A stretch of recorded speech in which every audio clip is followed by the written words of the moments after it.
Hola, te doy la bienvenida, mi nombre es Hernán y esto es Análisis Matemático en 20 minutos. Comenzamos. Vamos a arrancar entonces con este tercer capítulo y probablemente este sea el video que tenga el concepto más complicado de entender de toda la materia. Por eso quiero hacer un ejemplo introductorio que es el que vamos a ver a continuación para intuir la definición de límite. Bien, como les decía, vamos a comenzar con este ejemplo para entender un poquito de qué estamos hablando cuando nos referimos a la palabra límite en matemática. Supongamos que un hombre cultiva cierta hortaliza en un ambiente cerrado del cual puede controlar su temperatura con una perilla manual. Bueno, acá en la pantalla vamos a ver un esquema de lo que estamos hablando. Resulta que la cantidad en kilogramos que se obtiene depende directamente de la temperatura a la que se encuentra el ambiente y que recordemos que este hombre lo maneja mediante una perilla. Vamos a agregar el siguiente dato. Resulta que en la zona donde se encuentra dicho agroecosistema, la temperatura ambiente promedio es de 24 grados centígrados. Con esto quiero decir que si no se controlara la temperatura de este sistema cerrado, entonces estaría una temperatura ambiente que es de 24 grados centígrados. Esta perilla manual que controla la temperatura puede colocarse entre los menos 4 grados centígrados y los 32 grados centígrados, que justamente son los valores de temperatura para los cuales la producción es nula. Y por último vamos a presentar un problema que tiene esta situación. Resulta que esa perilla tiene un error mecánico que hace que cuando se la coloca a los 20 grados centígrados, todo el sistema que controla la temperatura falla y entonces se apaga. A ver, lo que estamos diciendo es que la perilla anda perfectamente si la hacemos variar entre menos 4 grados y 32 grados, excepto cuando pasa por los 20 grados centígrados, para los cuales el sistema de calefacción se apaga y entonces todo el ambiente queda a la temperatura ambiente que es de 24 grados centígrados como habíamos dicho previamente. Si llamamos X a la temperatura e Y a la producción en kilogramos, la siguiente función por partes es una modelización del problema. Es decir, la producción en kilogramos va a estar dada por la siguiente expresión.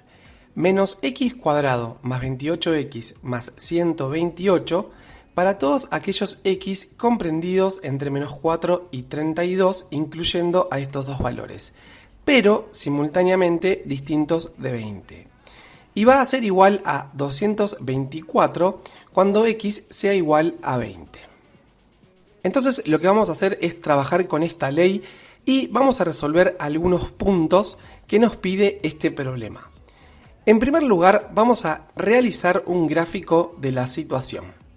Notemos que esta función está dada por partes y contempla una ley que corresponde a la de una función cuadrática, menos x cuadrado más 28x más 128, para los x entre menos 4 y 32 y distintos de 20. Con lo cual vamos a esperar que en esa franja haya una parábola. Pero cuando x vale 20, la función toma el valor 224. Así que en la pantalla estamos mostrando cómo sería la gráfica de esta situación.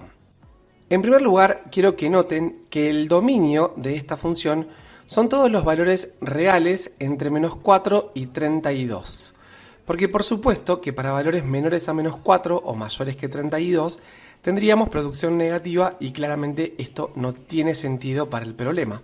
Por ejemplo, producir menos 4 kilogramos. En segundo lugar, quiero que prestemos atención a lo siguiente. La imagen para x igual a 20 es el valor que estamos marcando en la pantalla. Noten que corresponde exactamente al mismo valor que le corresponde a 24, es decir, 224. Porque claro, cuando la perilla está en 20 grados centígrados, el sistema se cae. Por lo tanto, la temperatura es igual a la temperatura ambiente y por supuesto que la producción que se obtiene va a ser la misma que la que se obtiene para la temperatura ambiente. Es decir, ambos valores tienen como imagen 224. En este punto B se nos pregunta qué cantidad en kilogramos se produce si la perilla se coloca a los 20 grados centígrados. Y eso ya lo hemos hablado y ni siquiera hace falta tener la gráfica para deducirlo, porque la ley me lo está diciendo. Lo que estamos tratando de averiguar es cuánto vale la función calculada en 20 grados centígrados, es decir, f de 20, que como habíamos dicho es 224 kilogramos. Quiero recalcar entonces que cuando la perilla se coloca a los 20 grados centígrados se obtienen efectivamente 224 kilogramos de producción.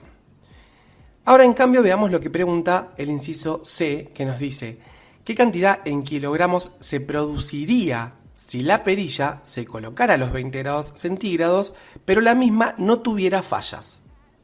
Es decir, si no existiera esta falla mecánica que le da una restricción al problema, la pregunta es ¿qué pasaría con la producción si esta perilla anduviera en forma perfecta? Para ello quiero mostrarles lo siguiente. Voy a dibujar una tabla de valores y lo que vamos a hacer es tomar valores que se vayan acercando al valor 20 y vamos a comenzar haciéndolo desde su izquierda.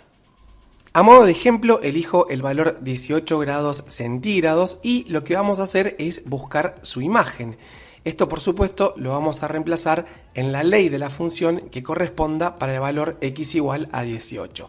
Es decir, en la parte de la ley que corresponde a la expresión menos x cuadrado más 28x más 128. Bueno, vamos a reemplazar la x por 18 y entonces vamos a hacer la cuenta menos 18 al cuadrado más 28 por 18 más 128 y resulta que a la temperatura x igual a 18 grados centígrados obtenemos una producción de 308.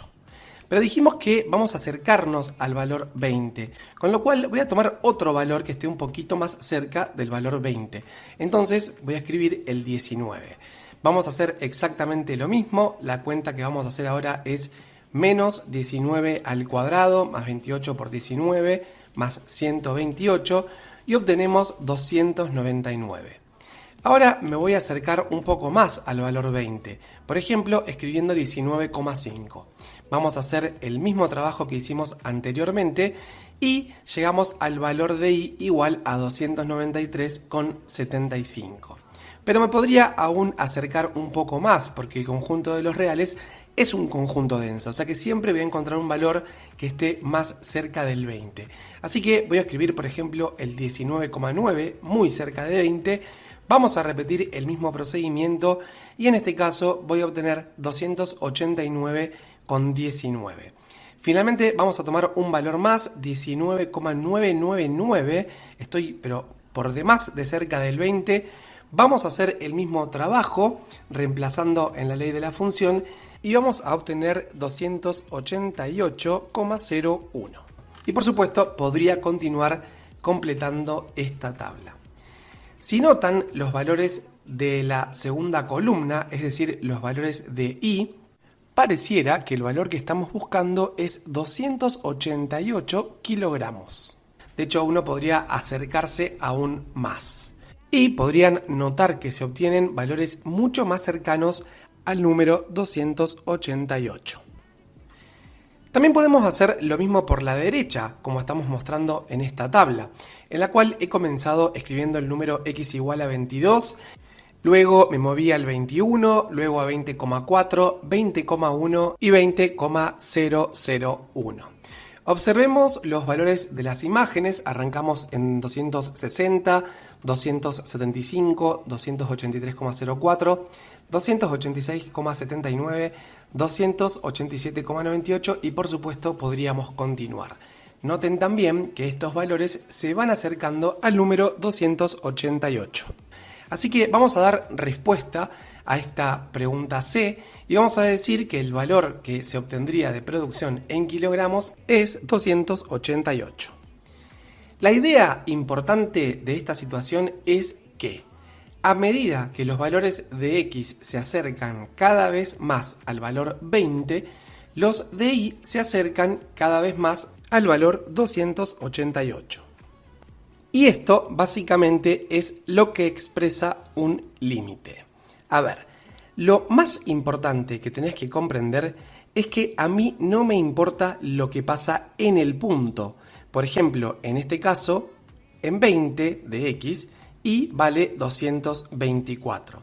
Si no, lo que me importa es lo que pasa para las imágenes de los valores de x que están alrededor inmediato del valor 20, que, como podemos ver, se van acercando a 288. Ya vamos a seguir hablando de límites, pero previamente quiero aclarar que esto no siempre tiene por qué ser así. Es más, en este caso los valores son distintos, 224 y 288, pero podrían, ¿por qué no?, ser iguales. La cuestión es que a esto se lo expresa de la forma en que se muestra en la pantalla y se lee el límite de f, que es la función cuando x tiende a 20, es 288. Personalmente creo que el concepto de límite no es muy complicado de comprender. Básicamente, repito, son los valores a los cuales tiende la y cuando las x tienden a un valor determinado, sin importar, repito, lo que pase en el punto al que tienden. Ahora bien, lo difícil del límite es comprender su definición. Así que la voy a desglosar en todas las partes que pueda y vamos a verla a continuación. Tenemos la definición de límite ordinario. Vamos a suponer que tenemos una función escalar f y un punto x sub 0 que es punto de acumulación del dominio de esta función. De paso quiero decir que el concepto de punto de acumulación lo habíamos visto en uno de los videos del capítulo 1 que te dejo acá arriba en la i. Bien, vamos a decir que el límite cuando x tiende a x sub 0 de la función es igual a L, si y solo si, y ahora viene lo peor, todo esto que vemos en la pantalla, que literalmente se leería de la siguiente forma, pero por ahora no nos va a decir mucho. Para todo epsilon mayor que 0 existe un delta que depende de él, es decir, que se puede escribir como delta de epsilon, tal que si yo tomo un x que esté simultáneamente en un entorno, después vamos a hablar de él, y el dominio de la función, necesariamente tiene que suceder que la imagen de ese x que estoy tomando caiga en otro entorno de centro L. Bien, vamos a hablar entonces detenidamente de esta definición. Quiero que se vayan de este video entendiendo la definición de límite ordinario. En la pantalla les voy a mostrar un gráfico donde estamos mostrando algunos de los elementos que intervienen en esta definición. Tenemos por un lado el valor x sub 0 que está en el eje de las abscisas. Acá quiero aclarar que para calcular el límite no es ni siquiera necesario que x sub 0 sea parte del dominio de la función, sino que tiene que ser punto de acumulación del dominio de la función. Recuerden ustedes que un punto de acumulación no necesariamente tiene que pertenecer al conjunto.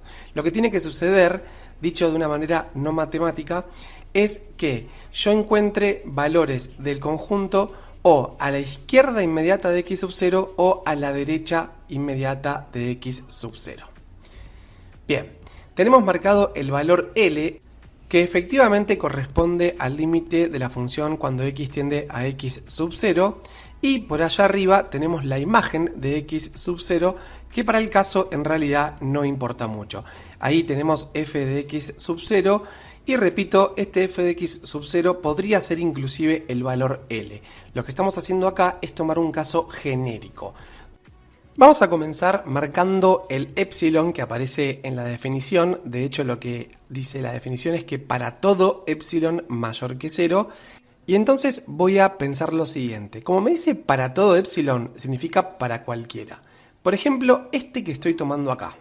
Bueno, noten que lo estoy ubicando de manera vertical. ¿Por qué?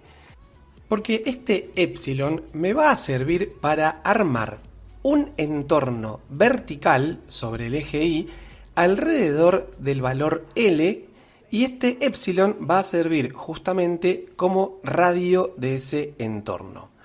En la pantalla lo estamos mostrando. Se trata del conjunto de puntos desde L menos epsilon hasta L más epsilon. A partir de allí vamos a tirar dos líneas horizontales desde los extremos de ese entorno hasta cortar a la gráfica de la función. Y luego vamos a tirar desde allí líneas verticales hasta toparnos con el eje X. Ahora, las intersecciones entre estas líneas verticales y el eje X definen dos longitudes desde estos puntos hacia el valor X sub 0, que son las que estamos mostrando en la pantalla. De ellas vamos a llamar a la menor delta. Ese es el valor delta del cual habla la definición.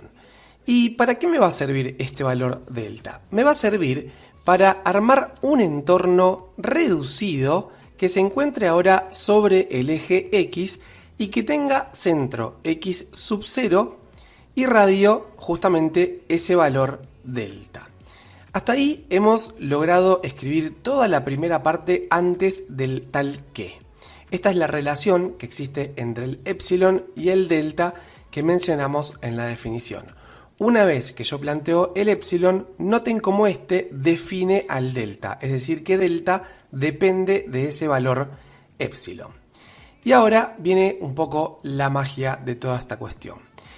Vamos a considerar la región que estamos sombreando en la figura y vamos a analizar lo que dice la definición después del tal que.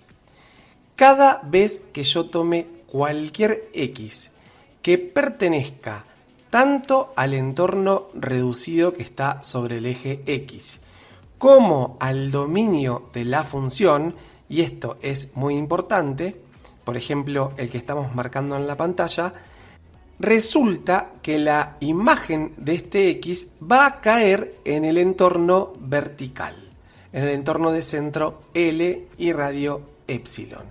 Y esto va a ocurrir para cualquier X que esté en esas condiciones, es decir, en el entorno reducido y en el dominio de la función. Por ejemplo, si consideramos este otro X, noten que su imagen cae sobre el entorno vertical. Pero volviendo a lo que hicimos al principio, recuerden que de forma arbitraria habíamos elegido este epsilon que estamos mostrando en la pantalla. Y esto debe cumplirse para todo epsilon según la definición. Por ejemplo, si achicamos ese epsilon y ahora consideramos el que estamos mostrando, resulta que va a suceder exactamente lo mismo.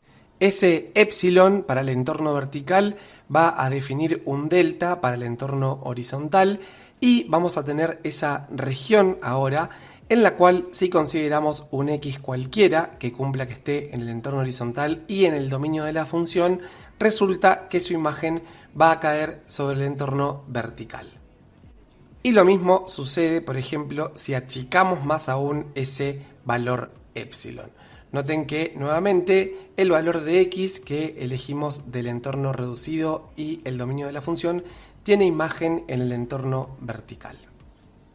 Creo personalmente que eso es lo que tiene de maravilloso esta definición, que la verdad que resulta un tipo de definición a la cual no solemos estar acostumbrados, porque fíjense que como de una manera matemática me está diciendo esto de los acercamientos.